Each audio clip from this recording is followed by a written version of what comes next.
welcome everybody to the City of Fernie Council Committee of the Whole for January 17th, 2023.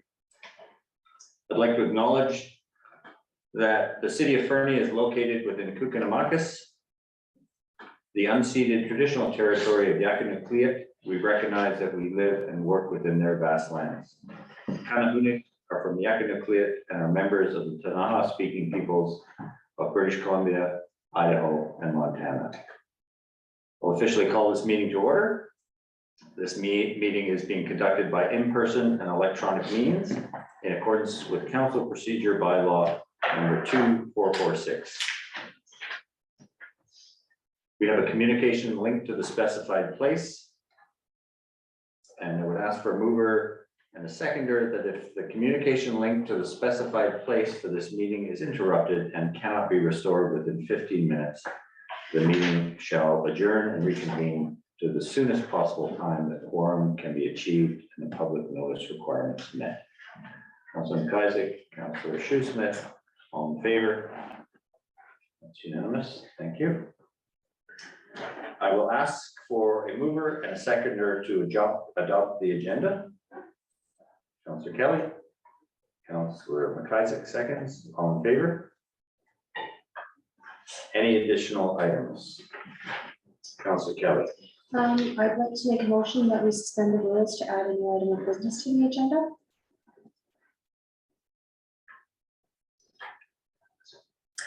No, but we need to ask for a seconder. Can I have a seconder? Councilor Ramadas. Any discussion? All in favor? No. Oh, what is it? Oh, Oh, I'd like to add citizen survey to the agenda. oh, thank you. Thank you, Councilor. Thanks for that clarification. Yeah. Actually, our process, I'll just interrupt quickly. We actually make a motion to suspend the rules and then we suspend the rules and then introduce our item. Which, sorry, your worship, Yeah. we will be discussing that, correct? Yes. Yes. Yeah. We just need a question on the motion to suspend the rules at this moment. Okay, so all in favor of suspending the rules for this edition? All right, then you can let me know what your item is. I would like to add a citizen survey to the agenda. All right. And just so you guys know, that will be added to our business section, so I will assign it a number. All right. Councilor McCann. Can I comment on that? Yes. That seems odd that we would not necessarily know the agenda item prior to actually voting to add it. It is. And then I can't think of any reason off the top of my head why that would necessarily be bad, like it's like, oh, now that I know what it is, I don't want to vote against it, you know, that kind of thing, you know. Yeah. But it just does seem like contrary to the sort of principle of an informed vote. I don't disagree, and we did have this sort of conversation, certainly, Mr. Bornowski and I had this conversation. It does feel a bit clunky, but it is consistent with our council procedure bylaw, so. Very good. All right. You have to follow the rules as they exist. Yeah. Ms. Burnham? If I may, I think we can work on the procedure to still leave the bylaw and to make it more clear that we are suspending the rules to discuss the addition of late items regarding X, Y, Z, or new items X, Y, Z, rather than, though they're not technically late reports, they're just new items for discussion, X, Y, Z, to support an informed decision, having seen it in the room and seen our concerns about it. And I think Ms. Daniel is really aware and alive to how to improve this, so it's something that I'd like to work on. I think that's an elegant solution. If council would like to move forward with that, we're still within our bylaw. Yeah, and so on that note, additions to. No? Oh, so we have carried, so citizen survey. If anyone, any other councillor would like to Okay. make an addition, just to raise your hand, be recognized, and we'll Because do we are another motion. to Currently, do we have to do a second motion to suspend it? If or it's a now? if it's a different councillor, I would believe. Okay, So I will double check into that process though to make it less cumbersome, Okay. should we not need to. thank you. Councilor Ramadas. Just wanted to, clear if we have an in-camera session after this. I'm sorry. an in-camera session after this? Well, I don't believe we had one in the agenda, so we'd have to add one to the agenda. Yes, so I provided you that piece of, just to assist to make a motion to suspend the rules again. Apologies, overly cumbersome, and then, but as Mr. Boranowski has come up with the lovely process of saying I move to suspend the rules to, and you can give your reason for addition to the agenda. So, Councilor Ross, just wanted to, have an in-camera session, regarding labor. Okay.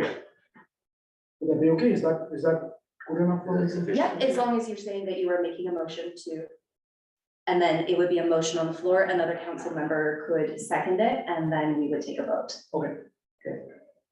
So there is a motion on the floor to have a in-camera session regarding labor relations or employee relations. Can I have a seconder? Councilor Kelly? All in favor? Any opposed? Two are opposed.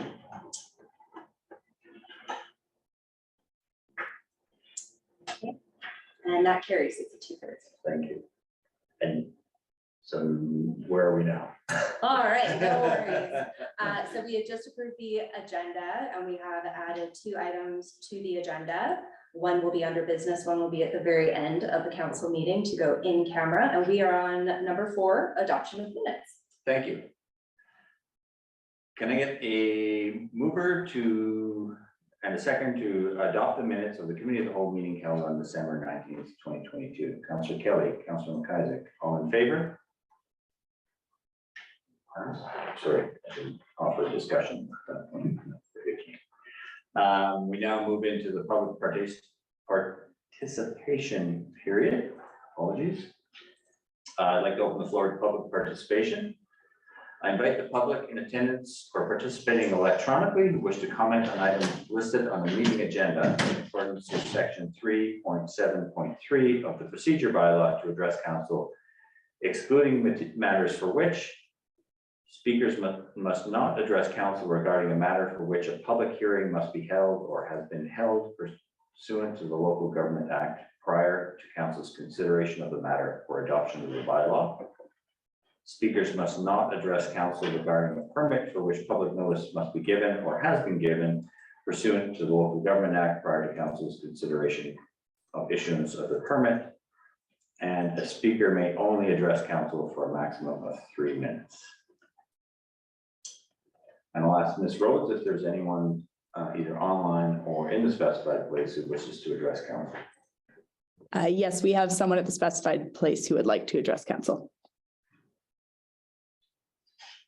So you can state your name and address. Okay. It's Manu Ledoux from 862 9th Avenue.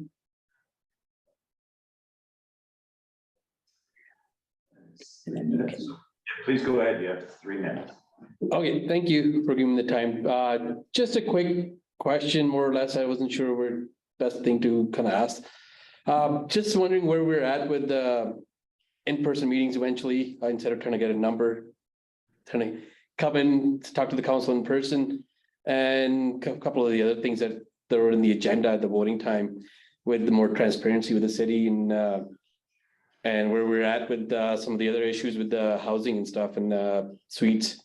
What's going on? I haven't heard nothing on that. I haven't seen anything on it. So I figured I'd just come and kind of ask that question, put it out to the council and the mayor and find out what's going on with that.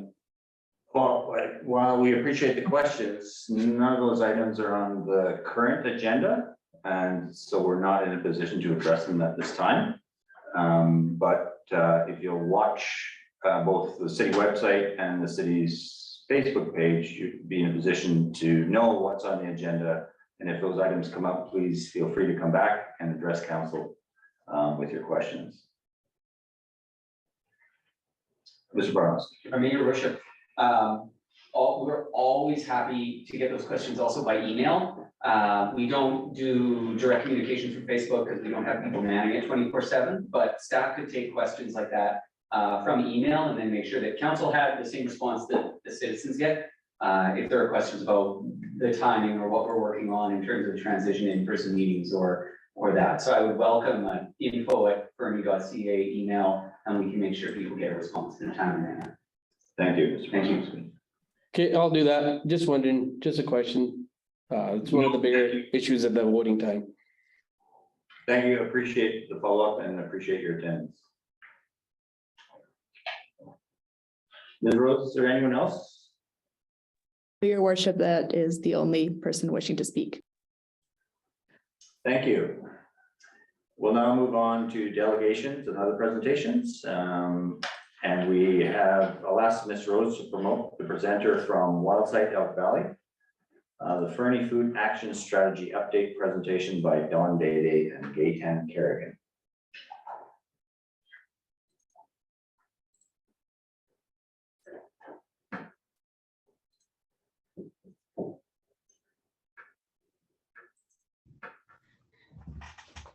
Good evening. Can you hear me?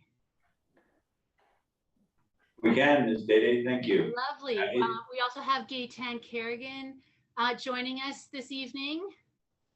She's got our slideshow there. Can you see our slideshow? We can, thank you. Perfect. Wonderful. Well, good evening, your worship and counselors. My name is Dawn Day with the Wildside Elk Valley branch, and I am here with my collaborator, Gaytan Kerrigan from the Community Energy Association. Tonight, we would like to give you an update on the Fernie Food Action Strategy. We are here to review the 2021 Fernie Food Action Strategy, present our research on what other communities allow regarding backyard hens in British Columbia, and invite you to attend and provide input for an upcoming webinar. To provide a bit of history and context, in 2018, City of Fernie Council and Interior Health provided letters of support to develop a food security strategy for Fernie. We would like to thank the city for the early support of this project. In 2020, we secured funding from the Real Estate Foundation of British Columbia to begin this work, releasing the strategy in December 2021. In 2022, we received funding from the Community Food Action Initiative in cooperation with Interior Health to support education around the Fernie Food Action Strategy recommendation to allow backyard hens. The strategy is a first step towards a vision of community-level, resilient local food systems and climate adaptation. While developing the strategy, we look to other communities who have already done this work with similar rural, mountainous contexts as the Elk Valley, and that have implemented innovative strategies to address food system resilience. The strategy recommendations can be directly influenced by our local government's jurisdictions, for example, through food positive, enabling bylaws, policies, and land use decisions. This infographic created by the Central Kootenai Food Policy Council provides examples of actions for integrating food systems into existing municipal services and activities. The three action categories shown on the left are food security, food economies, and food literacy, all areas addressed by the Fernie Food Action Strategy. The strategy builds upon the success of multiple existing Fernie initiatives already positively impacting our local food system, such as those listed here. Local food security was identified as a major concern by 30% of respondents in the 2014 OCP survey, which states that as a city that imports the vast majority of its food, Fernie is particularly vulnerable and should work to address this important issue. The Fernie Food Action Strategy aims to fulfill many of the city's identified policy directions in Section 4G. If the goal is to encourage greater food system resilience, we need enabling policy to reduce the unnecessary obstacles and barriers to urban food production.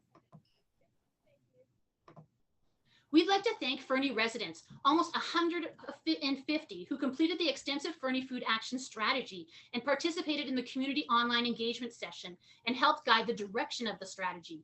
Local food systems were top of mind for many people, more so after the pandemic highlighted vulnerabilities in our food supply chain. 95% of the respondents were full-time Fernie residents. One of the top 5 actions identified by the respondents was to permit backyard hens, with over 1/3 of respondents noting backyard livestock restrictions are a barrier to producing local food. The strategy also benefited from working with Patrick Sorfleet, past City of Fernie Manager of Planning, with regards to municipal operations, constraints, and priorities. Other key participants and contributors to the strategy listed here include food policy expert Abra Bryn, local producers, authors, and advocates, including Interior Health and Vanessa Isnardi, WildSafe BC Provincial Coordinator. My collaborator Gaetan will now explain the recommendations in more detail. Thanks, Dawn. So through this engagement and talk with other food security experts and research from other food policies in BC, the strategy led to 4 recommendations for the City of Fernie to improve our food system resilience. And these included promoting growing food, not lawns, encouraging rainwater utilization, supporting local commercial agriculture, and allowing backyard hens citywide, which was the recommendation that was identified as a top priority and our focus this evening. The strategy includes examples of planning and policy from other BC municipalities and identifies challenges and opportunities within the City of Fernie. The city already permits backyard hens in West Fernie, and many residents support citywide adoption of this policy. Allowing backyard hens is one way to support a resilient food system. Hens are pets with benefits. They provide eggs, which are an excellent source of nutrition. They're a child-safe livestock raising opportunity that helps us to connect with our food sources, and they help recycle our food waste into valuable soil amendment and garden fertilizer. Of course, hens come with some potential challenges in an urban context, which have already been successfully dealt with in other similar BC municipalities. Human-wildlife conflicts are a reality in Fernie. Many of the foods we grow and landscaping choices that we make can attract wildlife. It's important to manage all types of animal attractants. Poorly managed urban poultry could result in odors, noise complaints, or wildlife conflict. However, an appropriate bylaw and accompanying education for potential hen keepers has proven sufficient in many other municipalities. For example, the noise from hens is generally less nuisance than barking neighborhood dogs. Electric fencing maintenance requires regular and proper maintenance. These potential challenges will require food systems communications, education, and enforcement from the city and its partners. As an example of the resources included in the strategy, here are backyard hen bylaw examples from the communities of Revelstoke, Terrace, Smithers, Kamloops, and Squamish. And please note that in Squamish, urban hens were approved after they received their Bear Smart certification for that city. On page 23 of the strategy, you'll find a summary table of chicken-related bylaws in BC with specifics such as the maximum number of hens, coop size restrictions, and inspection and electric fencing requirements. Here's an updated version that also includes Sparwood and Elkford. Over 25 BC municipalities currently permit backyard hens, including the neighborhood of West Fernie. There's a lot of momentum building in the region since the strategy was written in 2021, and backyard hens are now permitted in both Sparwood and Elkford. Backyard hens was also a topic at least last week's City of Cranbrook Council meeting, with their council requested a staff report on the topic. This strategy has been provided to them as a resource. In December 2021, after a strategy presentation, the Fernie Council directed staff to prepare a report to provide direction on backyard hens. And in April 2022, bylaw staff reported back. Council then directed staff to draft amendments to the animal control bylaw, which permits the keeping of backyard hens. Based on our extensive research on keeping backyard hens, the strategy recommendations for the City of Fernie are the following. Permit backyard hens citywide and make the West Fernie chicken experience available to all. Align Fernie regulations with similar rural jurisdictions and wildlife corridors, such as Revelstoke, Roslyn, Smithers, and Terrace. Require electric fencing and secure feed to keep the West Fernie requirements already in place. Require proper waste management. So Fernie's upcoming curbside composting program will accept bedding, manure, and more. Become a provincially designated Bear Smart community and continue to work to address the management of multiple wildlife attractants within city limits and provide food systems communication and education to support residents in properly managing their backyard hens. That's one of the main reasons we're presenting today. In regards to building a more resilient local food system in Fernie, we're requesting an update on the request to staff to draft proposed amendments to the animal control bylaw, collaboration and input from staff on an upcoming Backyard Hens webinar, the city to take advantage of the Fernie Food Action Strategy's foundation of research and community engagement on the topic of food security, and to incorporate a resilient food system and climate adaptation lens in all future planning. If the goal is to encourage greater food system resilience, we need enabling policy and to reduce unnecessary obstacles and barriers to urban food production. On February 16th, we will facilitate a Backyard Hens webinar and release associated communications materials to inform residents about keeping backyard hens. We'd like to invite the city mayor and council and staff to attend. There is still time to provide input on the content that we'll be delivering and participate as an invited panelist to the facilitated discussion. A video recording of the session will be available. Thank you. This concludes our comments, Your Worship.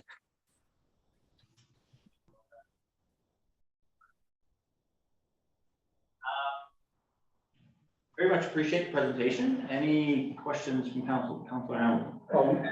I'm curious, this is the first time I've ever heard of Bear Smart Community label, and curious what's involved with that designation. I know it's a little bit tangential to the presentation, but. Well, it certainly makes up a portion of the presentation and the strategy document. So if one or the other can answer that question, that would be helpful. Unless we have staff who are well versed in Bear Smart communities, no. I would say that WildSafe BC would be the authority on that designation. And it involves a lot of the things that the city's already doing in terms of the garbage containers being Bear Smart. And I noticed on 2nd Avenue that the apple trees were taken down, making sure that residents have a place to put the apples that may not be harvested in the fall. So your commercial curbside composting program that is going to be up and running soon is going to be one of those ways to become a more Bear Smart community. I think there's lots of opportunities for getting better about our wildlife interactions.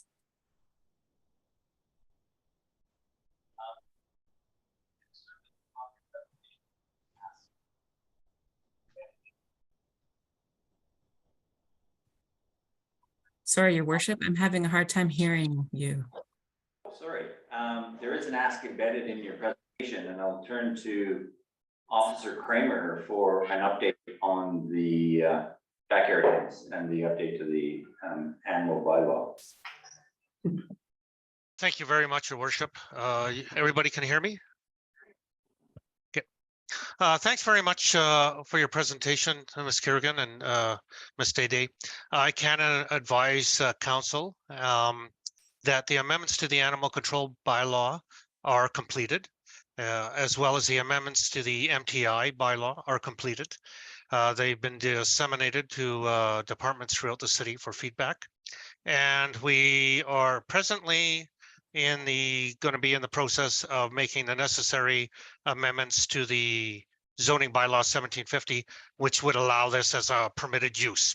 So those are in amendment form, and they can be presented quite quickly to council for first reading, second reading, and on our way for discussion and adoption. One of the things that we had to do, all the research that we had to do, and in your presentation, Ms. Kerrigan, you hit all the points that we looked at. One of the big things was our predators, not only bears, but we have a variety of predators within the community. And we wanted to make sure that we had the proper electric fencing in order to not only discourage the bears from accessing backyard hens, but also the other predators. And so we looked at some best practices throughout the province and in regards to electric fencing, and looking into the equipment that bylaw services with the city of Fernie requires in order to make sure that we can test it safely. I don't necessarily like to grab the wires and see if it's working. So that's also in the works, but we're definitely hoping to have all that amendments before council, and they can make a decision and hopefully by the spring. Thank you, Officer Kramer. Thank you, your worship. And perhaps it's fortunate having EO Kramer on the screen now, because I guess the question I was curious about is because I'm curious about the West Fernie experience, your worship, and that is how many locations in West Fernie are currently housing backyard hens, and what, if any, negative interactions have resulted from that, and who would that normally be reported to if there was a negative incident? So how would we actually have information and record keeping that would assist in decision making down the road? Officer Kramer, can you offer any insights? Thank you, your worship, to Councillor McIsaac. We log all our complaints that come in from the public, and I can state that we have no complaints about backyard hens in West Fernie, to my knowledge, and I don't know of any people keeping backyard hens in West Fernie, since we never had any complaints, and there is no permit process. So those are some of the things that we looked at when we made the amendments to the animal control responsibility bylaw, that there is a permit process, so we actually can track the amount of backyard hens that are within the city. Thank you. Thank you. And further, if I may? Absolutely. One of the, there was an interesting suggestion that was in the report that was presented, not presented tonight, but in the report in our package, regarding fence heights. And it suggested that the current limit for a fence on a property right now in Fernie is 2 meters, but that the recommended height for keeping deer out, this is not specifically to the hens per se, but food, backyard food in general, should be at 2.5. And I wonder, with Mr. Lennox here, if there wouldn't be some comment on whether this is a good time to ask the question, whether that's something that can be done, what that process would look like, and if those would actually address some of the problems that were brought up in the report. Director Lennox. To Councilor McIsaac, that certainly could be part of this process. Since we are looking at amendments to the zoning bylaw for backyard hens in various residential zones, that we could look at the screening section of the zoning bylaw and raise the fence requirements, or the ability to have a higher fence to 2.5 meters from the existing 2 meters. So that's something we need to look at for sure. Okay, thank you. Thank you. Any other questions?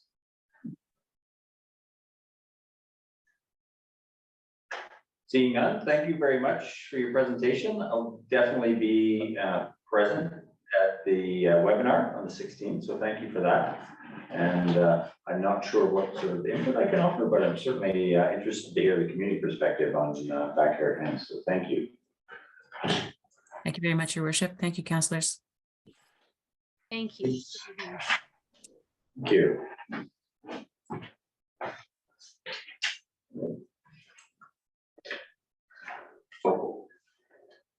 Moving on to item 6.2, our second delegation, the Elk Valley Regional Land Trust Environmental Damages Fund presentation by Kevin LaRoche. If I could ask you to promote Mr. LaRoche, please.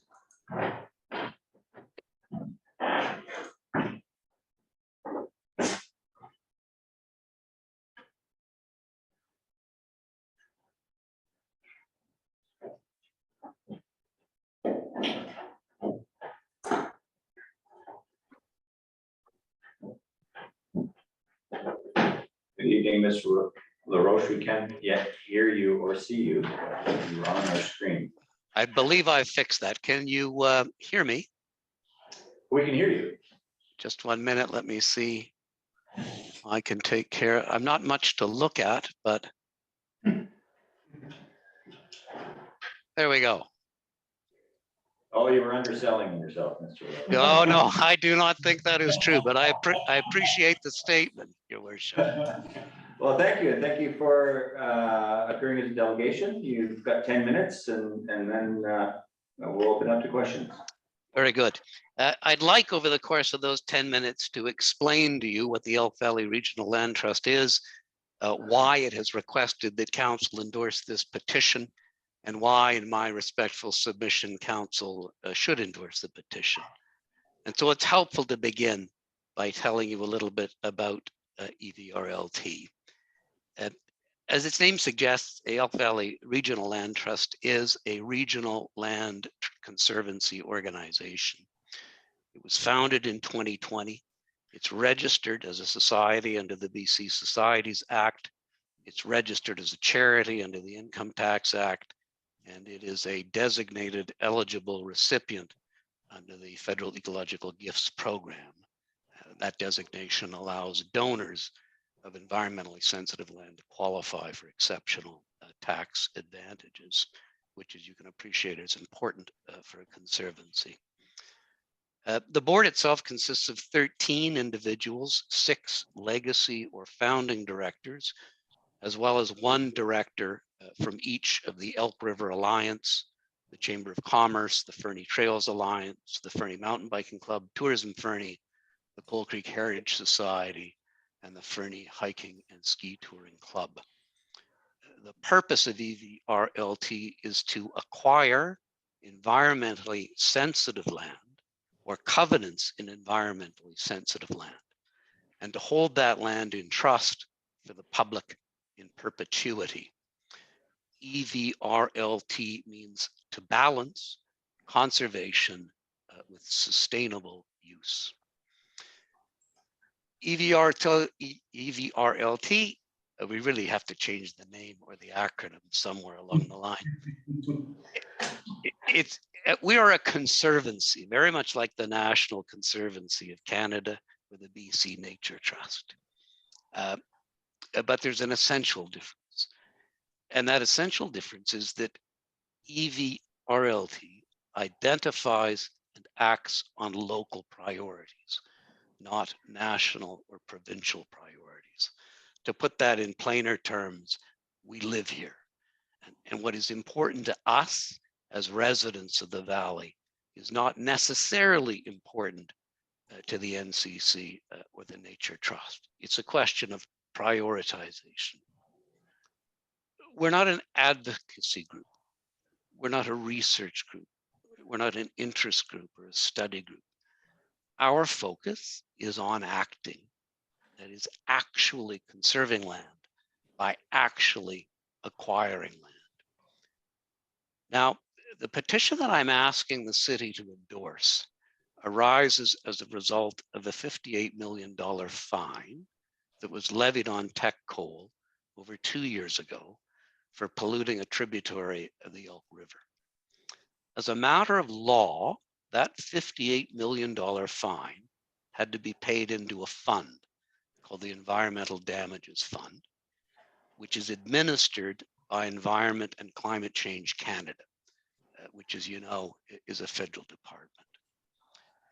The relevant legislation requires that the proceeds of that fine be distributed in substantial part to the repair and improvement of the aquatic and riparian environment in the region in which the damage took place.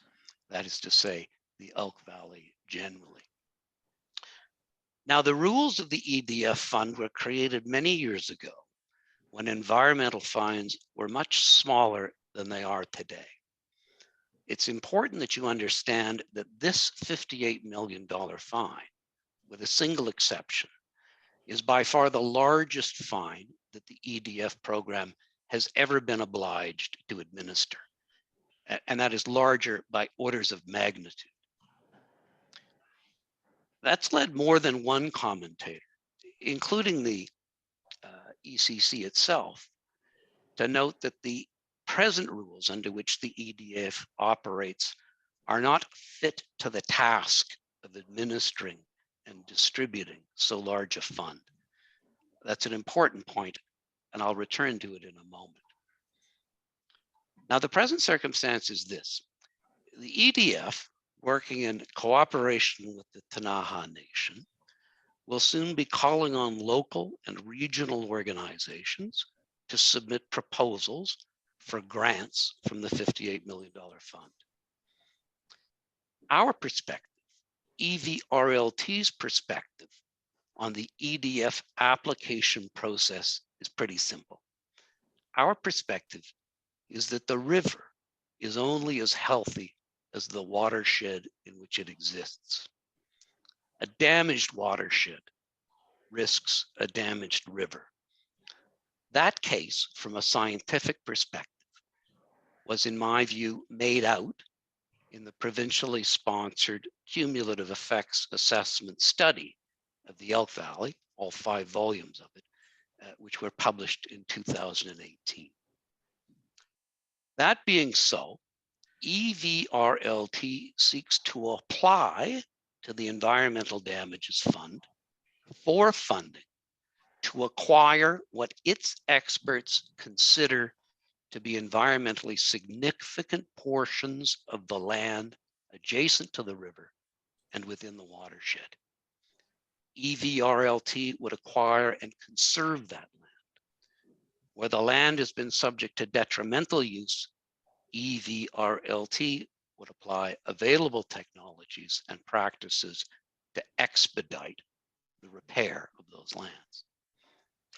Now, astonishingly, from my perspective anyway, and the reason that I'm in front of you today is that the EDF, the fund, has taken the position that its rules do not permit it to consider applications for grants to actually acquire environmentally sensitive properties.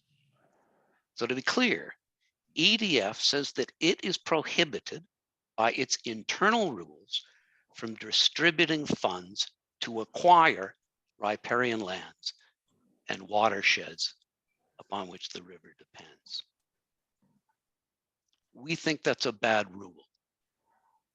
We think that the EDF should have the capacity in a given set of circumstances to award grants to acquire riparian and watershed lands if those grant applications otherwise meet EDF and scientific standards. That brings us to the petition. This is not a petition in the way that that word is typically understood.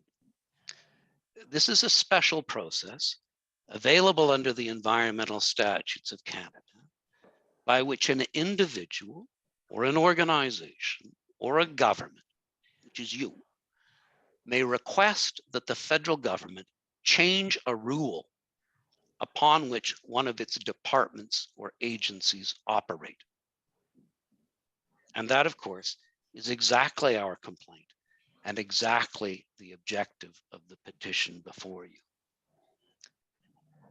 If your time has permitted you to read the draft petition, which is before you, you'll see that we're making 5 arguments to the minister. The first is that a blanket rule that land acquisition costs are ineligible for EDF funding was designed for an earlier time when the EDF was administering much smaller fines. Second, 1 minute, Mr. LaRose. Yes, the rule should not be applied in circumstances where, as here, the amount of the fine is orders of magnitude larger than fines previously administered by the EDF. And finally, the ECC's own studies, its internal studies, have suggested that the program is dated and needs to be updated. So we see this as a petition, this petition as an opportunity for the minister to update the rules in a way in which his own department suggests that they should be updated. That is, to meet the requirements of new and larger fines. So that's the petition before you. And I'm happy to answer any questions in respect of it or any questions that you have of me. Thank you, Mr. LaRoche. Any questions? Councilor Schuster. Through your worship to petitioner. Once the land is acquired by this organization, what controls and future plans are in place for that land that don't come purely from within that organization? As in, what's the eventual plan for dispensation, or is this a completely permanent one-way ratchet sort of deal? Well, that's a very good question. It's a completely permanent one-way deal. So if the land is acquired, then there is an obligation, a legal obligation on the trust to manage the land in perpetuity in accord with its characteristics and features. And so if we receive environmentally sensitive land, we have to manage it as environmentally sensitive land on that basis. And to that end, land trusts develop from baseline plans, stewardship plans, and management plans into the future. And so it is an ongoing trust in perpetuity, which is bound by the legal rule that we have to manage it as we have received it. Is that helpful? Yes, thank you. Any other questions? Councilor Kelly? Can I just ask a bit of a clarifying question? And forgive me if I misunderstood, your board of 13, being that trust, would then control access and use of the land? Yes, absolutely, as an owner would. And so that is why we have cast the broadest possible base in the community. You'll notice that when I began my comments, I set out the various organizations who have the right to and appoint directors to our board. So it was very important to us that we capture the broadest slice of the community available. And I can tell you, when we were casting about to broaden that base, I invited virtually everybody down, with the possible exception of the Quilting Society. So those voices are heard, and they are heard in our board at the level of developing stewardship and use plans for each property. Is that helpful, Councillor? To some degree, yes, because some of those user groups could potentially cause effect to the land as well. So then what would be your ongoing remediation strategy, and how would you fund it? Well, let me answer that in two ways, because I think there are two parts to the question.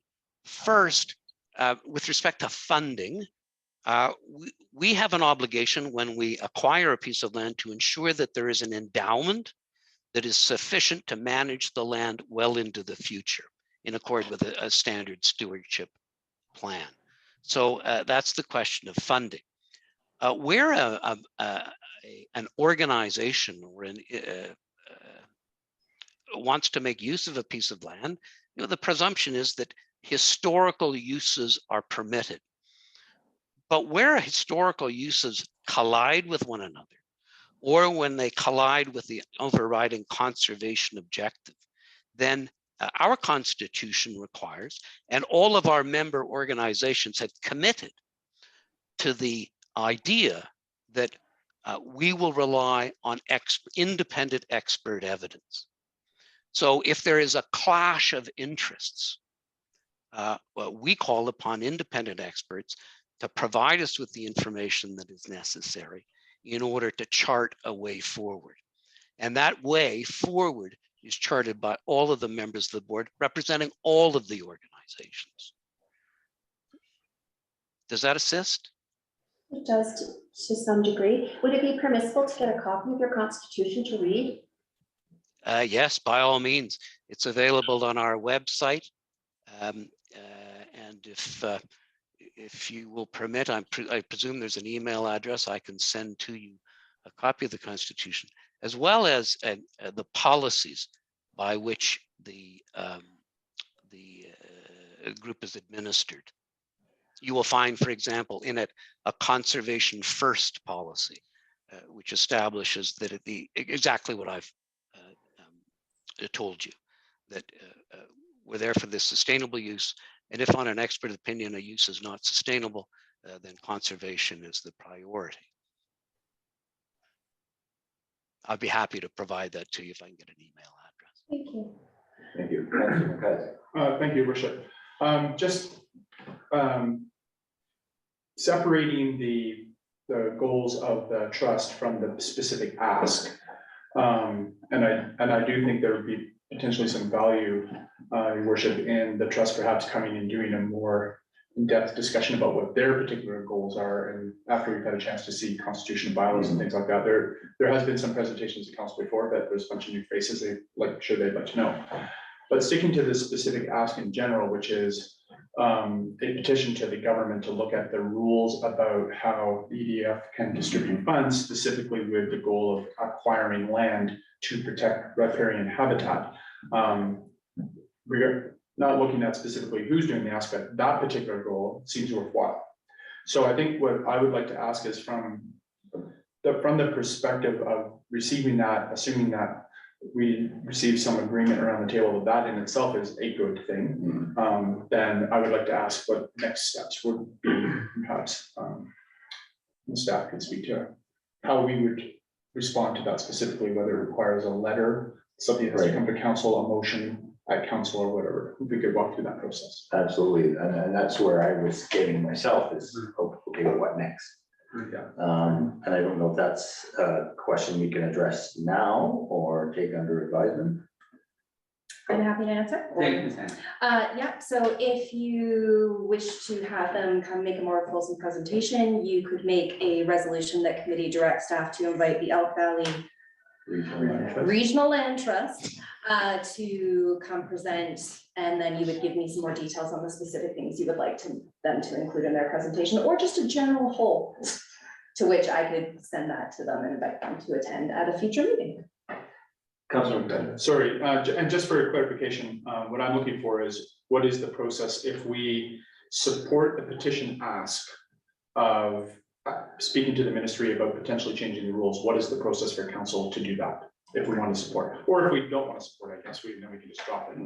But if we do want to support it, what would be our process for that? Do we need to bring this back as a motion to a regular council meeting with a discussion at that point? Yes, so I would recommend that it was a resolution that committee directs staff to bring the Elk Valley Land Regional Trust Damages Fund petition to the next regular council meeting for consideration, or you could say to a future council meeting, just being that you would like to invite them to come give a presentation before perhaps signing the petition.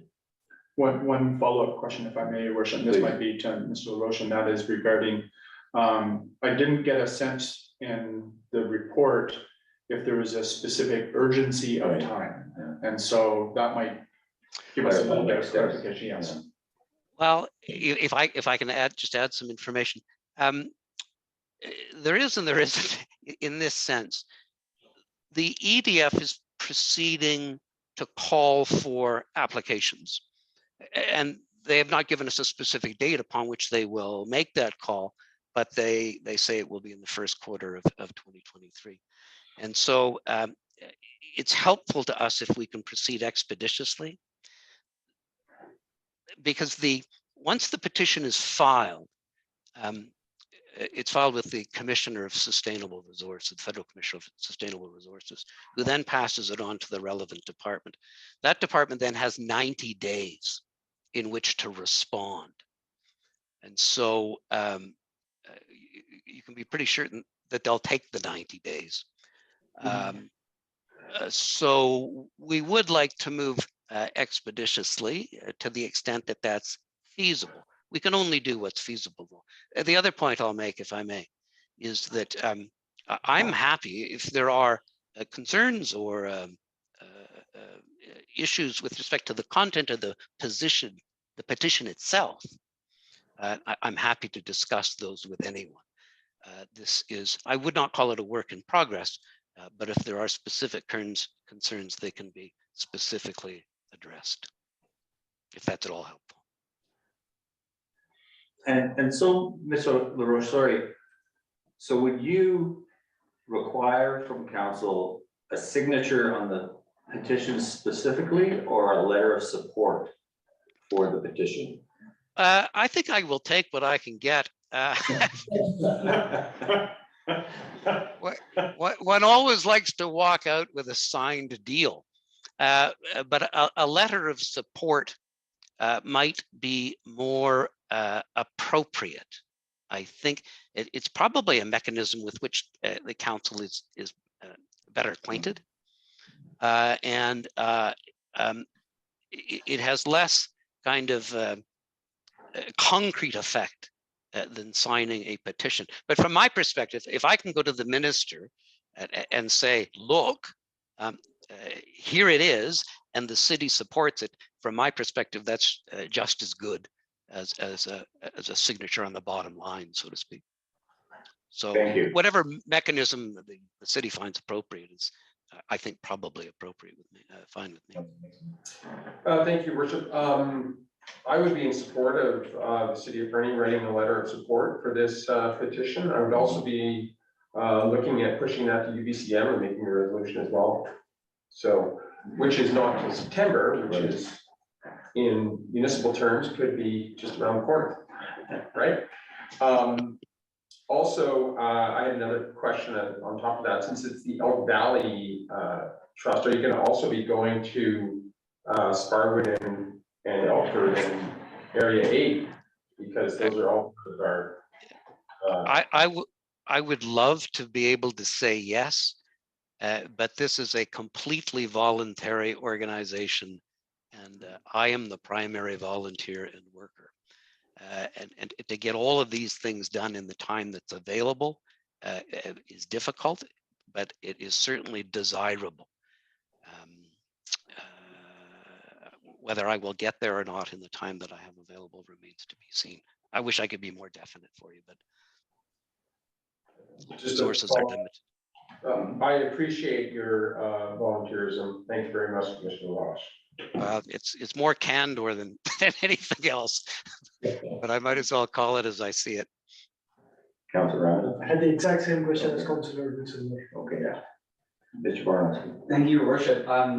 More a process question for Ms. Daniels as corporate officer. Historically, committee of the whole resolutions are sufficient for letters of support, and I just wanted to check in on if that's still appropriate, given our procedure bylaw, and don't want to make an assumption one way or the other in front of our corporate officer, but I think that's one path, and just that our next meeting is but 7 days away on Tuesday, and a recommendation from committee of the whole that council endorse is a motion you could pass, and then it would sit there just for endorsement and adoption as a resolution for council at that meeting, not requiring a subsequent presentation, from my understanding. Yeah, I have 3 different resolutions depending on what committee would like to do tonight, and that is definitely one of them. That committee directs staff to bring forward a municipal letter of support for the Elk Valley Regional Land Trust Environmental Damages Fund petition, but I would word that a little bit nicer at the end,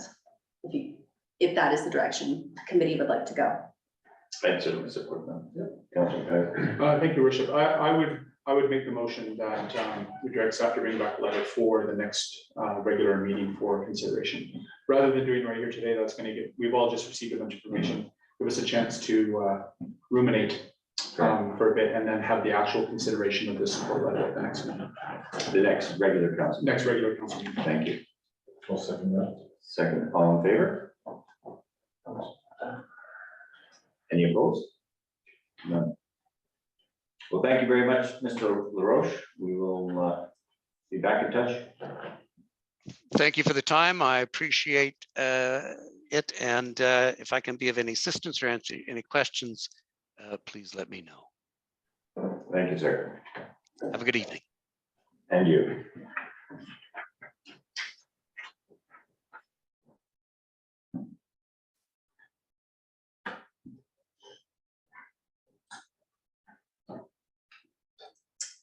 Moving on to business. Yes, we now have item 7.1 citizen survey. Councilor Kelly. So, I earlier to Councillor McIsaac's earlier, I did actually send what I thought was the right way to do it, which was a notice of motion. So the notice of motion that I did send was to request a statistically accurate citizen engagement survey to be conducted so that we can obtain quantitative data on citizen priorities and satisfaction levels to assist us in setting our strategic priorities and the budget process. And I had asked that it be conducted by the middle of February, but I think putting an end date on it to the end of February is more realistic at this time. And the rationale that I sent was that this type of survey engagement was recommended to the city in the organizational review that was conducted by Nova Strategy that the city engaged Nova to do, and that the results of were available in the fall of 2021. So under that assumption, I thought that there had probably been time and planning conducted on how to achieve that goal. So I think, to be frank, I think that many of us in our campaigning and citizen engagement was a highly important thing. It was highly important to our citizens. They felt that there was a lack. And I also think that understanding what citizens' priorities are is really crucial. That's why we're here, to look out for the citizens and the city. So in my worldview, we need to hear from those folks. We need to engage with them. We need to know how they're feeling and what they want to see. Thank you, Councillor Keller. Discussion? Councillor Ramirez? Completely support what Councillor Aurea Kelly is saying here, your worship. Like again, like as we've had many discussions in the past, one of the things that I have also been saying is, you know, without understanding what the pulse of the community is, we don't know whether we are working good or not as a customer service organization. So this not only like if we have a mechanism wherein we understand what citizens' concerns are, it not only helps us build our strategy documentation in the future, but also be able to respond to community concerns in a timely manner.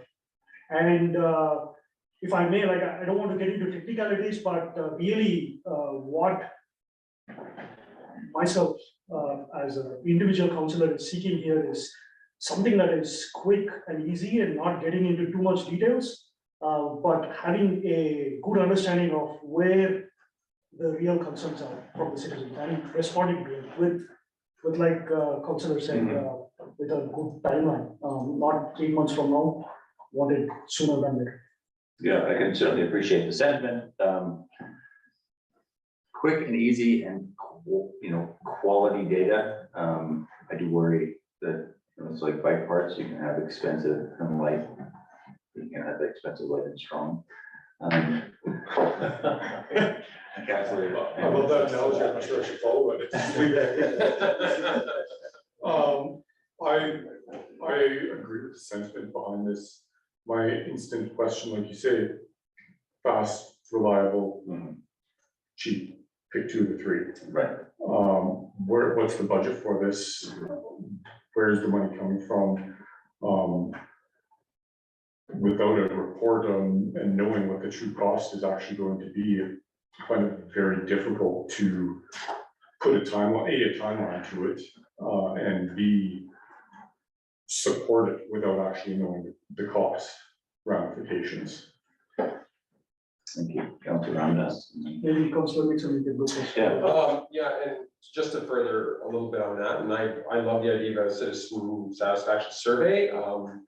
Does our staff have capacity for this as well right now as well? So that would be my other concern, capacity and budget. Councillor Ramirez and then Councillor Kelly.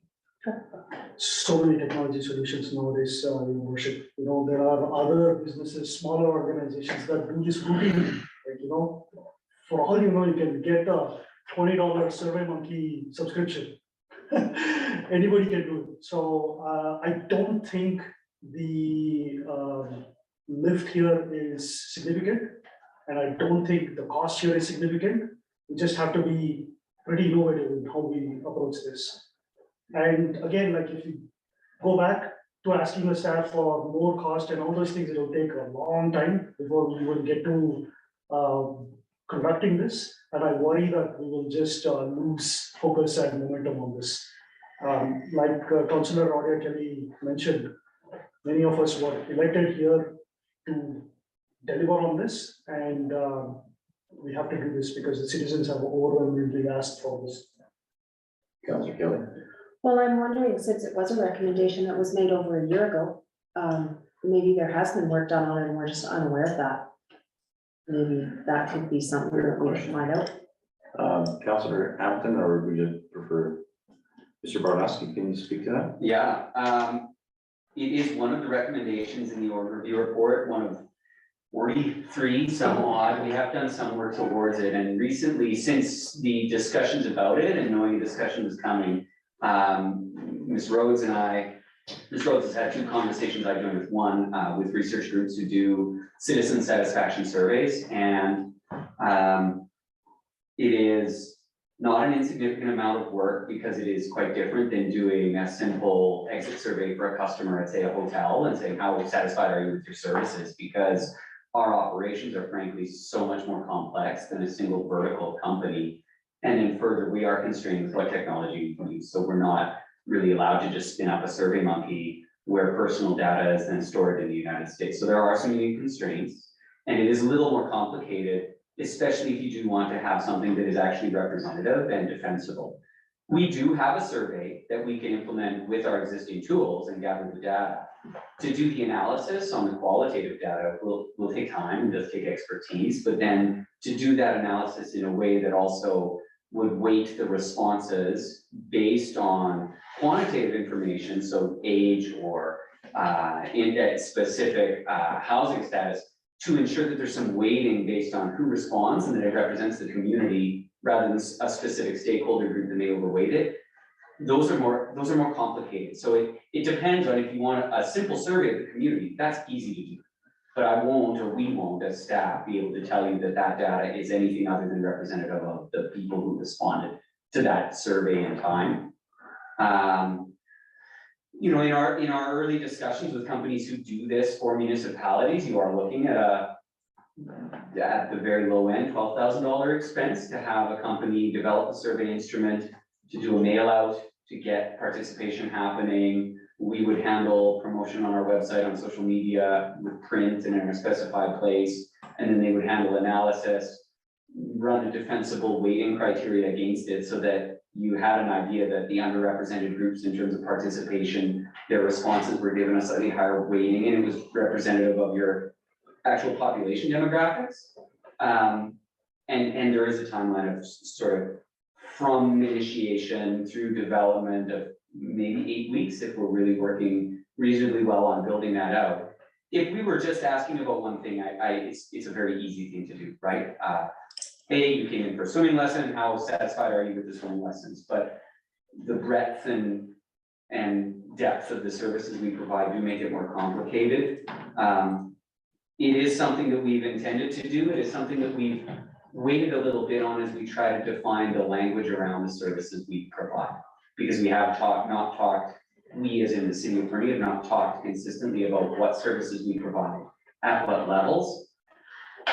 Do I think it's something that is easily achievable with the budget and time? Absolutely. I don't, however, think that it's achievable within the next, say, 4 to 6 to 8 weeks, just given that our communications coordinator and myself and our leadership team are fully focused on finishing the capital and the operating budgets based on council strategic objectives and our known constraints and our asset investment needs and operating constraints. If we put that on ice, we can shift and do a survey and get it out the door, but I would hate to put that on ice at this point in time. But I think you're absolutely on the right track in needing this. Our first point of major engagement would be a town hall and online survey specific to the budget and overall sentiment. And I think we would be and have planned to work with council on getting that. Where are we headed? What are your feedback points on the budget and on the plan overall? And can gather some general sentiment, but I would recommend not doing a citizen satisfaction survey immediately, getting the first analysis of that and then basing this year's budget immediately on that without having had time to sort of get through a budget process, get into strategic planning, and then layer the citizen satisfaction survey or community survey on that to then create a longer term plan. And I think the last thing I'll say is the recommendations that we do have from the people we talked with are that, or cautions are that,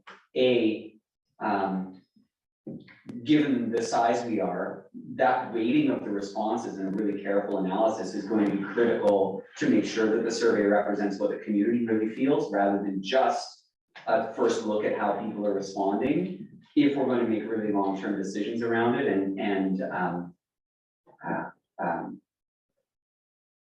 B, that it will take some time.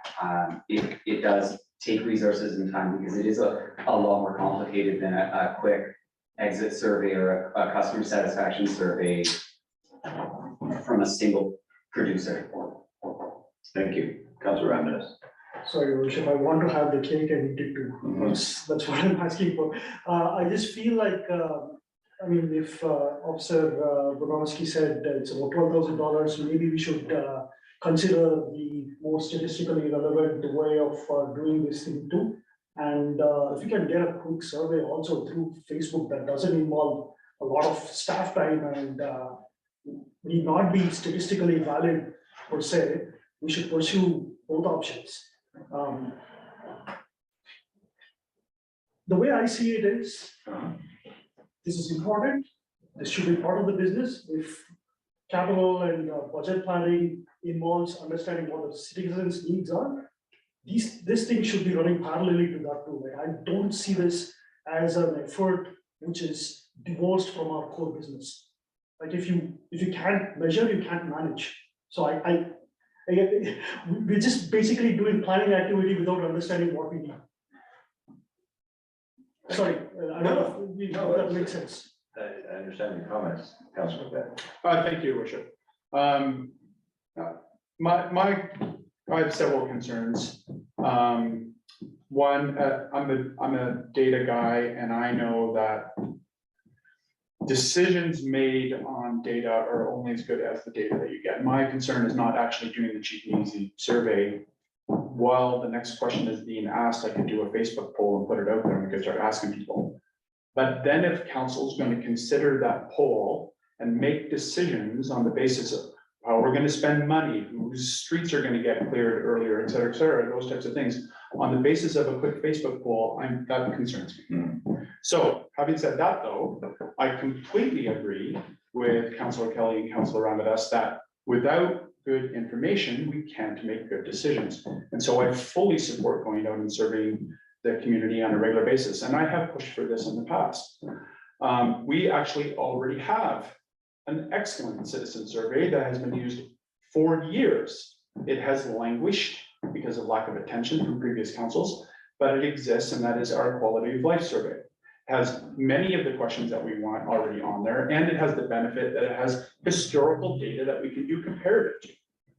We don't have to figure out what questions to ask. They are there. The work has already been done on formulating good questions and how to send it out and so on. So that work is already ready. That's cheaper and it's a better quality survey. The work has been done. Finally, the last thing I would say on that, depending on what else comes up, of course, but the last thing I'll say on it is we're going to be doing the OCP. That's going to happen in our term. And information that comes from the quality of life has previously been used directly to contribute to the official community plan and how that pans out. So I support completely the idea of going out to the community and getting the information. I don't support the fast and easy, let's do a quick Facebook poll. I don't believe that presents us with data that's good for decision making. But again, we have a tool. Let's make use of it. Councilor. Well said, Councilor. However, I did say it on campaign, and I'll say it again, the perfect is often the enemy of the good. And if the choice is between few data that is good or lots of data that's mediocre, I mean, we do need something to go on. And the onus also falls on the community to engage with us. I'll certainly be beating the drum for the quality of life survey, but I would just like to get my 2 cents in that anything we hear back is better than nothing, even if it is not ideal. Councilor Ramirez. Completely agree with what Councilor Mikhailzek was also saying, Your Worship. The quality of survey, like read through that during my campaign since 2016. I think it's high quality information. Sure, it may not be statistically valid, maybe not weighted appropriately. All good, but I think the material is that we will just have to go and execute on it and quickly. And Mr. Goranowski, what would it take to dust that off and relaunch it? The previous, so there are a number of previous surveys that have been done. There was a quality of life survey, then there were citizen satisfaction surveys, and then there was an update to the citizen satisfaction survey. And then it was put on ice at the beginning of the overview from an initial recommendation to stop doing that until you're going to do something that's really statistically relevant. Don't do one unless you have it be defensible and have it be a formalized process. I mean, staff time would work, we can run the survey, but qualitative analysis is heavy duty work. It's not just, you know, if we're going to use all of those comments to then try and surface themes that then can be acted on, we need a defensible process. It really is qualitative research from that. And I have not looked at the quality of life surveys that Fernie has done. I have looked at quality of life surveys that are now more standard, but are generally used at a higher level, like at a national or international level, including like the UN Sustainable Development Goals. And I don't know enough about how those align to be able to give you a recommendation on whether that older survey from the city of Fernie is the right tool, or the interim survey on citizen satisfaction, or the newer iteration. There are enough versions. I think but it does take work, because we have to ask, what are we specifically asking? And I need consensus from that, from the directors and from council, like, what are we asking the community specifically? And what do you think you need to know about and measure to make good decisions overall in the coming years? And then we need to formalize how we're going to ask it, deliver it, and get it out the door. It's easy to do a bad survey quick and get bad data. Just, Mr. Barnowski just hit the nail on the head. The motion that was asked was to do a statistically relevant, accurate survey. So this discussion about getting something out there fast, you know, doing a quick Facebook poll, doesn't matter what the data, we're just, what's the value of that? Let's actually do something statistically relevant, accurate. It's gonna take time, it's gonna cost some money, and apart from that, as Councilor Shoesmith alluded to, we're getting data. People talk to us all the time in the community. People message us, email us, stop us in the grocery store.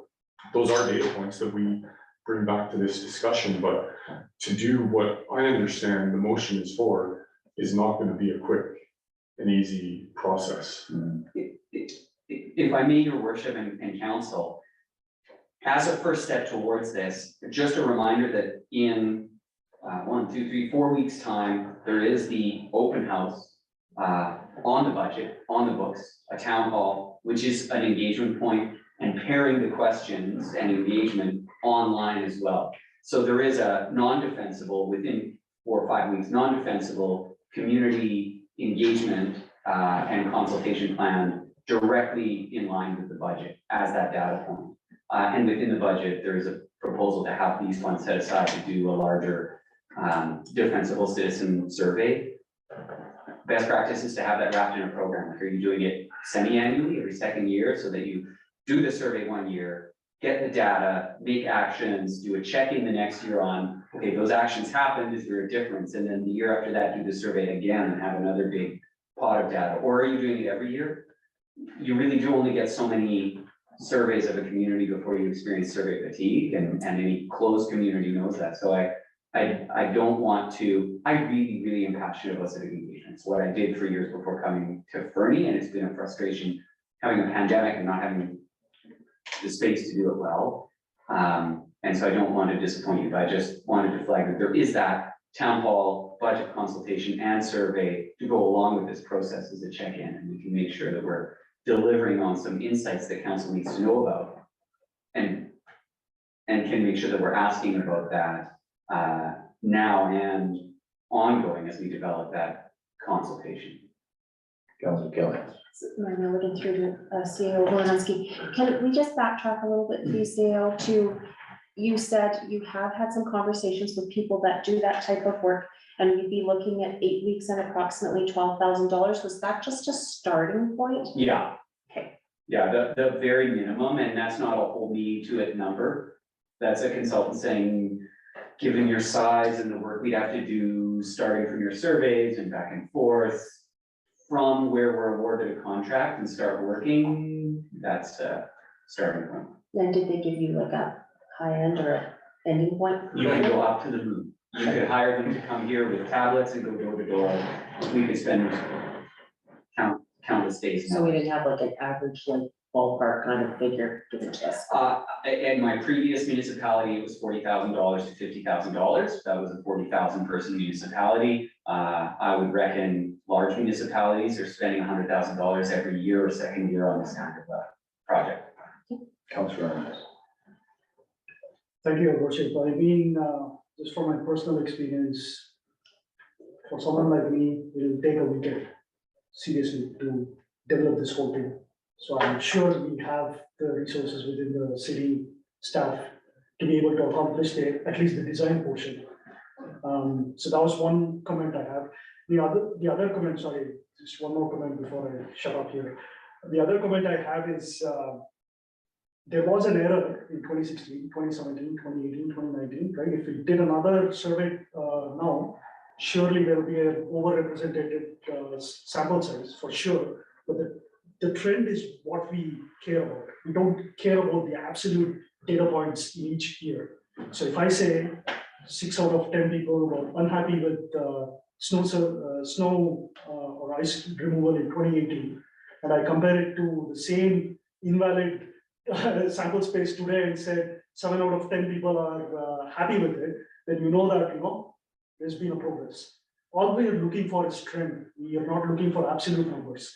And as a deliberative body here at the council, we are not really going to be blind to what these numbers are going to say, right? We are going to use our best judgment. Like Councillor Hamilton said, there are like quality data points coming via email, our own interactions with citizens and everything. Like we'll take all those things into consideration. But really, I feel like a quantitative survey there, even an 80% accurate quantitative survey is core business here. We cannot forget that. Thank you, Councillor Schussman. Just to bring some perspective to the discussion, understanding what we've heard from staff and all, I think the reason why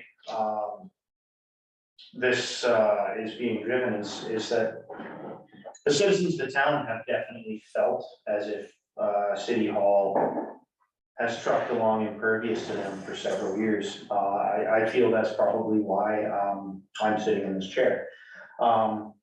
So I just want to mention, just to color the discussion or to put that in perspective, that that's why this is an issue. It's not anything other than that, is that that's what the citizens would like us to do. And doing it well, I think, is obviously important. Thank you. Yeah, and I from my perspective, I share the perspective that Councillor McIsaac shared, that we need data to make good decisions. I don't disagree that we get real life data every day, but we're not necessarily steering the ship based on that feedback. We need to ensure that, to Councillor Kelly's starting premise, that it is statistically valid, it is defensible, and that we are making good decisions with good data. And that would be, that's certainly my position. We have the open house scheduled, and you'll forgive me, Mr. Baranowski, I know why you use the word, indefensible feedback. It's not necessarily statistically relevant, but it is genuine community feedback taken in real time that will inform our budget.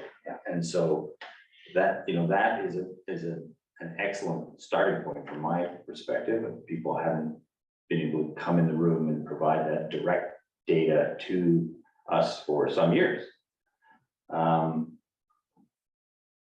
And I also share the sentiment that I'd really like to revisit the quality of life survey that gives us a suite of indicators that cover the entire lived experience of the residents of Fernie. Not just a snapshot in time, not just a response to, and I'm not trying to invalidate people's lived experience today. Not just a response to a bad snow weekend, not in just response to some short-term pain that people may be experiencing in the community. I don't for a moment want to invalidate that. I think that's very important information, but I'm not sure that gives us the right tools to make the right decisions as a council going forward. I think starting with the budget engagement, because we will be making decisions on the future of the community from that feedback from the community directly, that we will receive directly. And I'm not sure this is Councillor Shoesmith's phraseology about beating the drum to get people there, to make sure people are engaged either in person or electronically as they feel comfortable. I think that's an excellent starting point from my perspective. But I do support pursuing statistically valid data that guides us in our future decision making. I don't want to set us on a wrong path because we haven't had the right data at the outset. Councillor Ahmed. There's one thought here, Your Worship, even with, having those quick survey, right? I don't mean it to be like a data point per se. It is also sometimes a way to connect with people. It's a way to energize our effort. It's a way to bring positive momentum to the city's, customer service. For example, this winter, we had an excellent ice control from our crew there, right? Excellent opportunity again to have these quick response from people, one sentence survey with our citizens. Hey, what do you think about our snow removal this last week? Right? I don't need to say it in a very regimented, technical, statistically valid viewpoint. It is a portion of both planning as well as broader community engagement. And yeah, no, I fully understand the sentiment, and I wonder, in conjunction with the open house, if we could develop a tool like that we give to people upon arrival, or it's also available online, that allows people to provide some immediate feedback, not necessarily related to the budget, but to other things they're experiencing in the community, and use that as a starting point for general data gathering, as you suggest, while we move toward a more statistically valid tool. Yeah, the way I feel about it is, you got some short-term work that you could be doing, and then there's some long-term work. But what we should be having a good line of sight as a council is that there is progress on both ends. And we shouldn't forget about this. No, I understand that, yeah. That's okay. I think what I'm hearing Councillor Ramadas say is, to some degree, multi-channel engagement opportunities that aren't necessarily about stats. But also, if I can, Mayor Milligan, through to CAO Bornowski, can I ask what you would suggest is a valid or reasonable time frame to look at doing something like this, in consideration that we have to budget for it? Thank you, Your Worship and Council and Councillor Audie Kelly. It is in the budget proposals for 2023 to do a survey as a citizen satisfaction survey and create a new benchmark. I'd want to get going on that once the budget was adopted, hire the company to do it, get going, make sure that we had a standard baseline for that kind of a survey, that we knew in 2 years we could return and use the same thing and start to get those trends over time and measure them. I'm mixed on whether any of the previous tools are appropriate, and I haven't done a deep dive into the quality of life surveys from years ago. I think the last one was 2018 or 17 or previous, if I'm not mistaken, Councilor McIver. Probably Mr. Lennox actually can answer that question. Oh, okay. Yeah, you just sent to council, I believe the link, the last one was the Fernie, the late report, December 2014. It was in conjunction with the. Last time the OCP was on. OCP, Yeah. it was the second one that we did. And I fully support everybody's intentions here. Additional opportunities for engagement, communication, consultation, and getting something that's valid and repeatable over time to see trends, like those are priorities that we need to deliver on for council, absolutely. I'm not able to recommend that we put the work that communications and the directors have currently on hold to do that now. And I don't believe that it could be done for an organization as complex as ours in a weekend. Just simply because there are so many different service areas and you need that consultation with the people delivering those services so that they also feel comfortable with the survey going out to the community and that it accurately represents the things that they do for the community to some degree. But I appreciate Councillor Ramadas' comments and Councillor Shoesmith's in that if we always wait for perfection, we don't ever get there. And I'm certainly like a jump off the diving board when it's time to go. I'm just not there. I don't have the budget approved. I haven't been able to present council with a full operating budget, so you don't appreciate where we are with the full overall operating budget yet to make decisions on what would come off priority list to accelerate this. Those are also, I think, important points to consider. Well, and reflecting on what Director Lennox just said and Councillor McIsaac's earlier comments and my comments about setting the direction appropriately, if, for example, well, this year we will kick off a revision of the OCP and updated the OCP, and I don't think we want, from my perspective, I think we want the most valid defensible data to guide that process. So the committee that takes that on needs to be able to rely wholeheartedly on the data that they have on hand.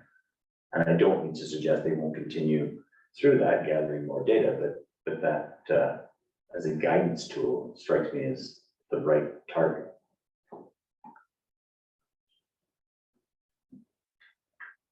Councillor. Thank you, Your Worship.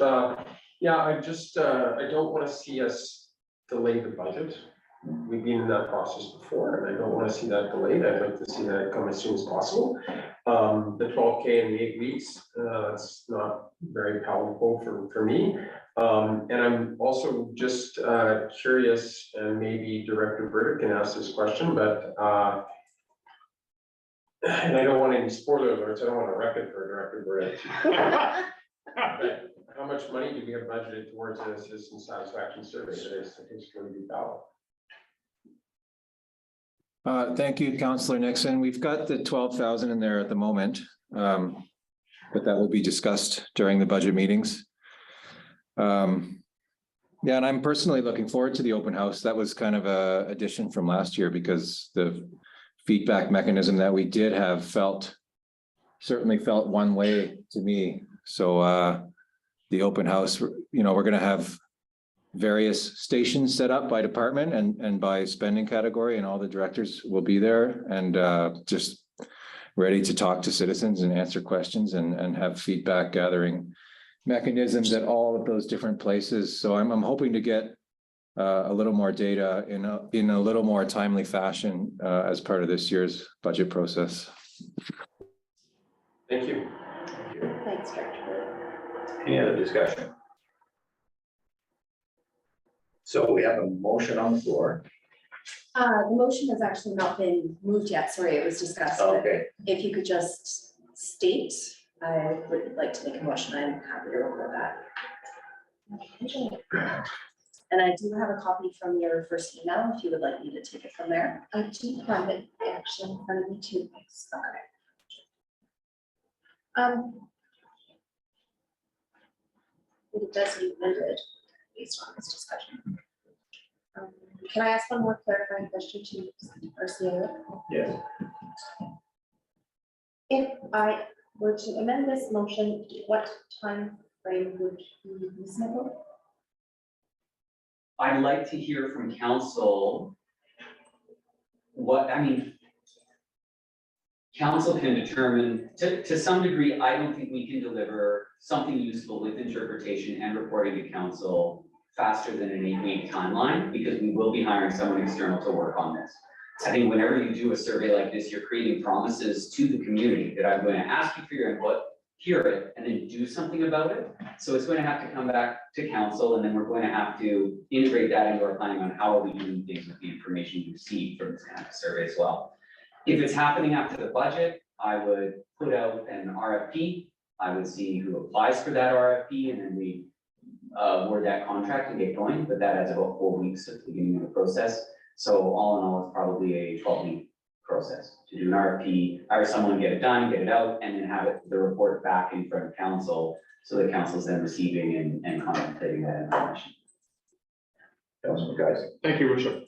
What I'm wondering is if we're planning to do some surveying of the community at the budget town hall open house, I'm wondering if at what point staff would be able to let council know what's going to be in that survey of the community to see if that's already going to be answering some of the questions that council is looking for.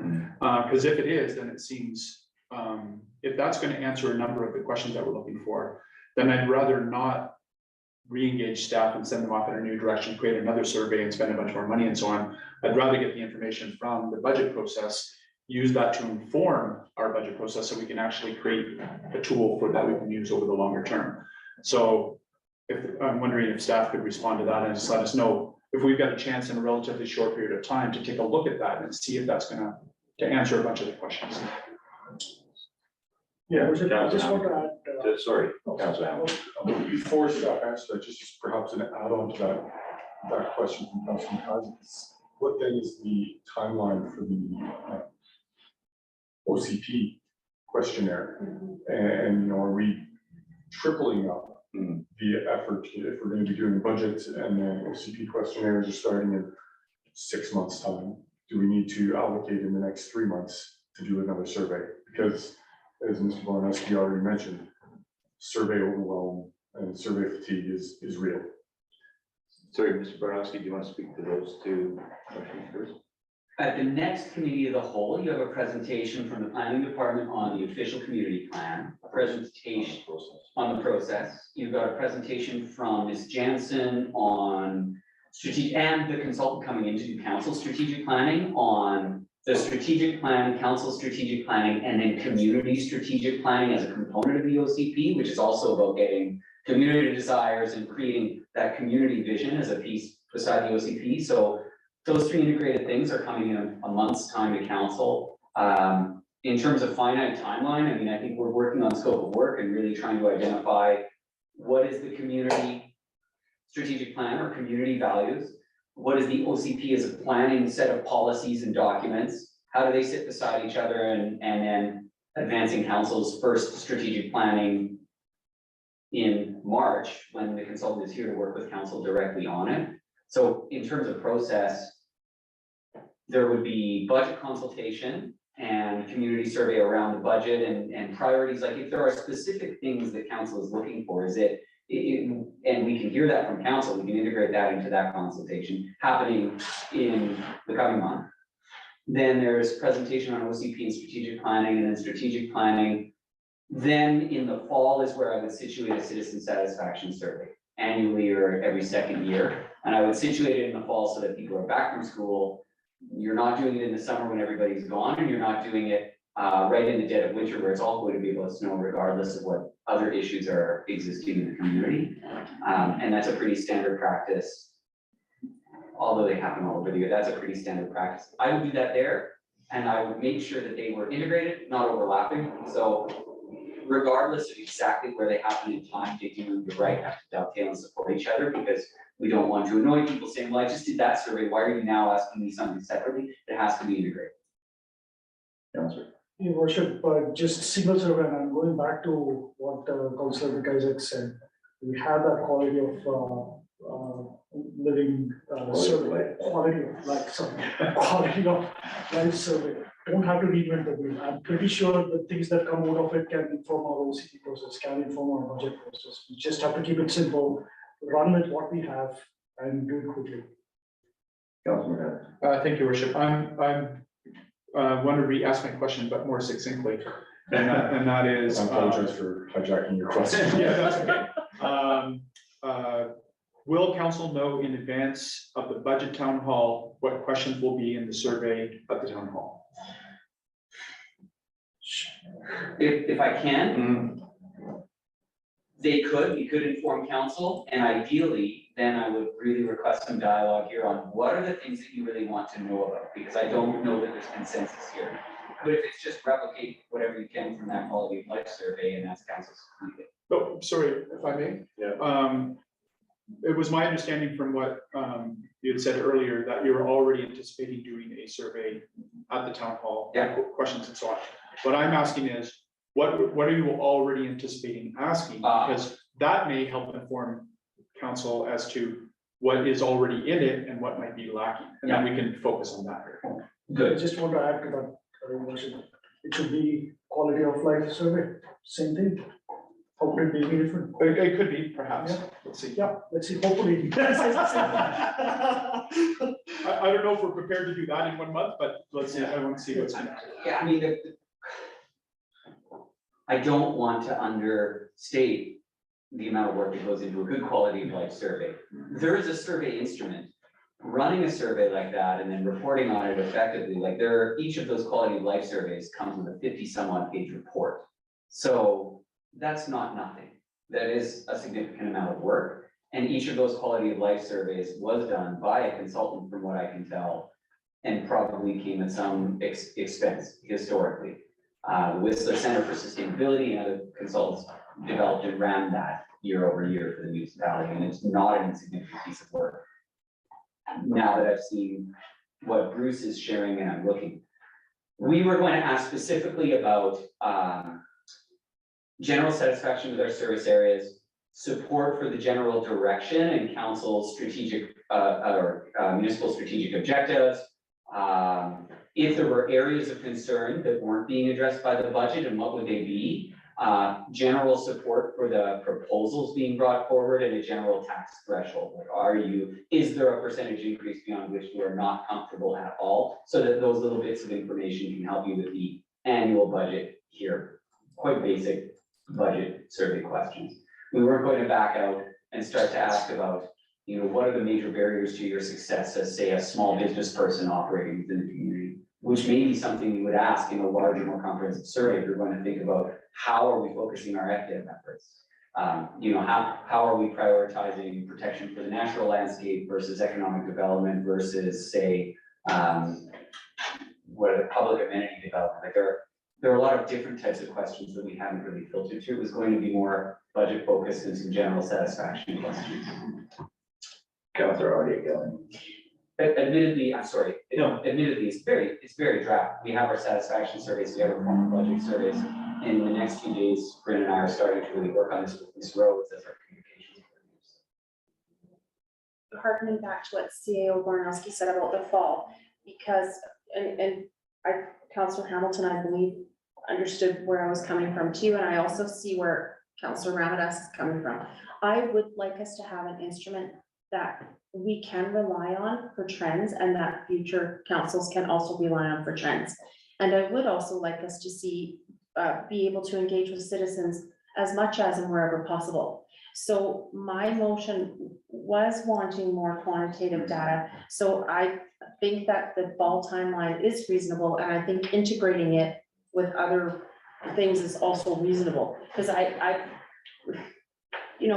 corporations do work environment surveys. So to some degree, this is like, to me, that type of thing from our citizens to us and staff, right? What's your experience? What's working well? What do you want to see more or less of? So I do, my intention was that it be reliable data. So if fall makes more sense, does it make more sense to maybe not date the motion or reintroduce it? after budget. Councilman Bennett. Thank you, Worship. I just wanted to thank CEO Boroneski for the response on the budget questioning, because I feel like that sounded like a general pulse check of the community questions with regards to money, which I think is what I'm hearing some of the councilors around the table saying that they're hoping to get. And if we're gonna get some of that information in a month, I'm feeling pretty good about that. Having said that, I really want to thank Councilor Kelly for bringing this up, because I have long been a proponent of going out to the community and surveying and asking how they're generally doing it. I was very involved in the original creation of the quality of life index, which I will admit gives me a little bit of bias towards that. But it was a valuable tool, and it lost value by not being continuing on. Because as Councilor Ramadas, I believe very correctly pointed out, it is the trend that matters, not the data point. And so, which is why it's really matters what gets asked, when it gets asked, and how we deal with that particular data. So in the short term, I'm hoping this pulse check from the budget will give everybody a little bit of feedback that we can all go, okay, and let's start thinking about that. But at the same time, feedback into the budget that ensures that we develop this instrument and create it and have it used and out there in the community. That's where I am. Thank you. Any other discussion? Councilor Ramadas. We have a timeline in the new motion here. Well, getting a pulse check around the table. That's where I was kind of going with that. I wondered if I should. Yeah. May I make a suggestion, Your Worship? Please. Because I think if everyone is more or less in agreement with my position on the pulse check plus the long-term thing, then I think what's probably advisable at this time is a motion to staff to let them know that we want the establishment of this is part of our budget discussion process. And included with that would be general costing, timeline, and so on, and when that could be done. And also possibly the pros and cons of relatively soon of reviving the quality of life versus reviving previous is it a constituent survey? I'm not sure what that other citizen satisfaction survey.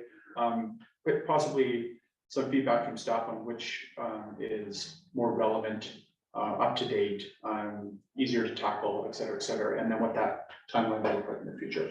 So that was a very, very long motion. Holy cow. Which would be, I guess, a motion to staff that we get a report back in a timely fashion, along with the budget data about reviving some longer term data gathering that's going to be. Does that hit your?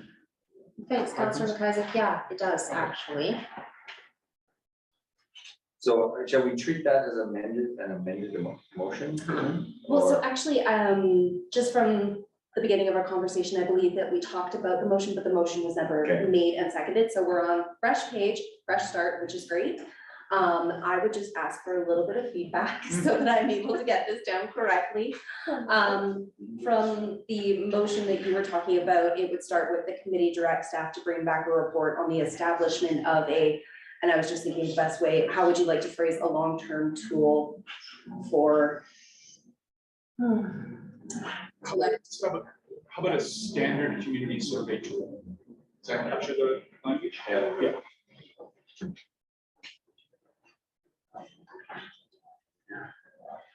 Without presupposing which one that is, right?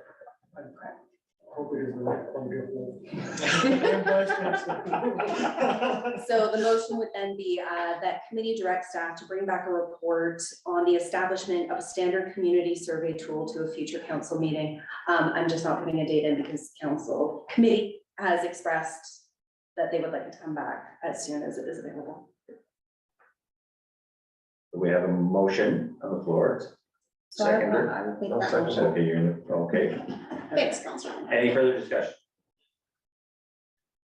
I would just like to say thank you for the robust discussion and all the feedback from folks, because this is what I signed up for, and anything worthwhile is not easy. So All in favor? Any opposed? That's carried. All right, and then we just have the one additional item of resolution to close 9.1. And I have a resolution ready. Thank you. All right. So the resolution would be that council close the meeting to the public pursuant to section 91C of the community charter as the subject matter relates to labor relations or other employee relations. Can I have a mover? Councillor Ramirez, seconder, Councillor Kelly, all in favor?